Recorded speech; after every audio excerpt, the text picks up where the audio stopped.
Ian Johnson here in the Big Tire Garage. I just took delivery of this new ESAB welding and cutting high-frequency TIG welder. I'm going to tell you all about it. This is the Rogue ET 200 IP Pro, a performance-grade TIG at an attractive price. This offers power, strength, and stick performance in a compact, portable, robust housing with an IP23S rating.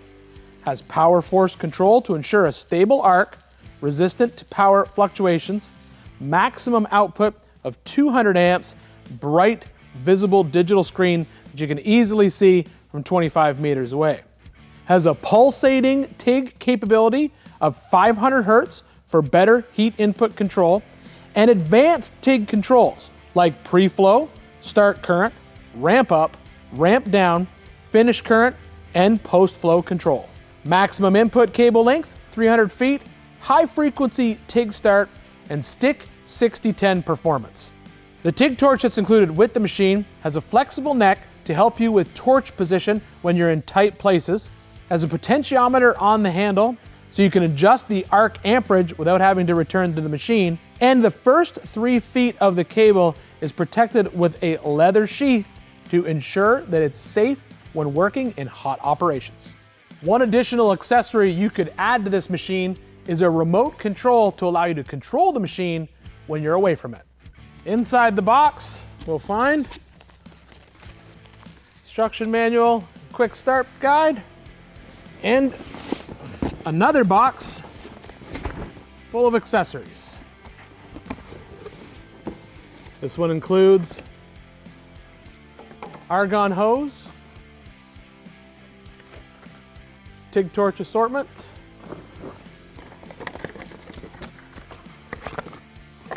and a brand new Victor regulator.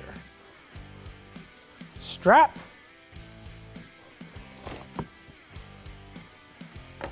multi-voltage plug,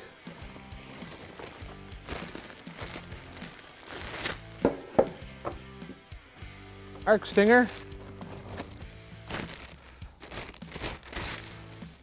work clamp or ground clamp,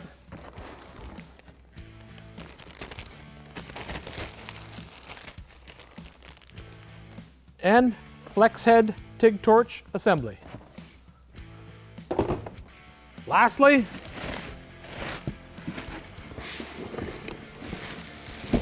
the machine.